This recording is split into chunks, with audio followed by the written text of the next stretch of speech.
Hey everyone, Courtney King here, and tonight for Janet and Brian. So we're going to tell you your local headlines. Obviously, we're going to get to Justin Kier because weather is a very big issue in the Midlands right now. But I'll tell you some of our headlines. First one, if you're in the Rosewood neighborhood, you probably noticed some chaos earlier today in the morning, also a little bit before noon. That's because RCSD, Richland County Sheriff's Department, actually captured someone named Jashawn Livingston after he led them on a car and foot chase. Now he's a suspect in a murder, and a few hours later they actually captured the second suspect in that murder, Tyrone Mack. So we have all the latest information about that on our website, wach.com, and our Jamal Goss is actually working on that story and has been for the past few hours. He'll have the latest details tonight at 10. And then also up in Newberry earlier today, there was a big event for Samsung. They announced a partnership with Clemson and South Carolina, actually doing something to bring the two schools together. We have all that information on our website as well. And this is to boost, the program will boost and innovate and nurture the next generation of advanced manufacturing professionals in the Palmetto State. So some pretty interesting stuff that Samsung is doing, but we got to get to the most important thing of the day right now, which is weather, because we want to know.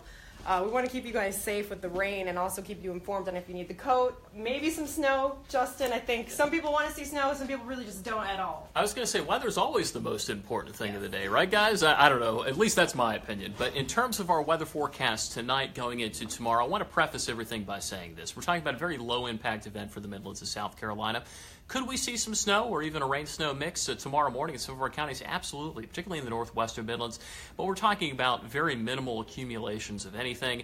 And in fact, the National Weather Service has only issued a winter weather advisory for Lancaster County, which is outside of the Watch Fox viewing area. But let's take a look at exactly what's happening outside right now. Notice the purples and the pinks and the whites that you see in the upstate. That's indicating wintry precipitation. All the green and yellow and red and orange you see over the Midlands, that's all rain.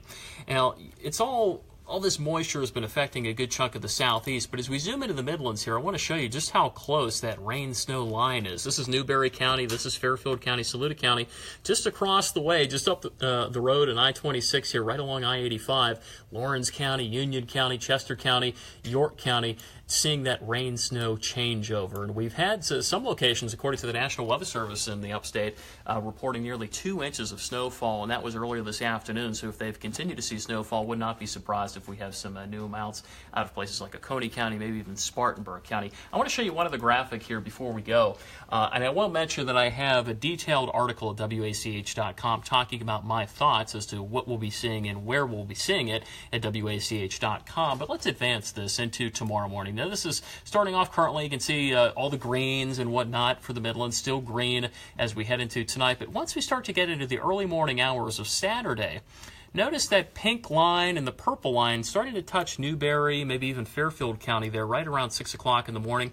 Then we advance that to 7, and more so maybe 8, 9, 10, and 11 o'clock, maybe Kershaw County there. What that's telling us is that we could have very minimal, but we could be seeing some snow flurry activity, maybe even some sleet in those locations. Like I said before, very low impact event, but always exercise caution, particularly if you have any travel plans towards the upstate, towards North Carolina, or towards Georgia tonight going into tomorrow morning. Behind that, much colder air. We're going to be very dry for the remainder of the weekend once the clouds filter out around dinner time on Saturday, leaving us with a very chilly night tomorrow night and a very cold night Sunday night going into early Monday, which to me is really the big headline for us. Across the southeast, though, we've had snow reports from Texas, Louisiana, Mississippi, Alabama, Atlanta, the upstate of South Carolina, and North Carolina, and that's all headed towards the northeast. Check out wach.com for your full 7-day forecast, as well as that detailed article with an exclusive video and some very cool pictures that we got off of our Banjo app from the upstate of South Carolina depicting some of that snow that fell earlier this afternoon.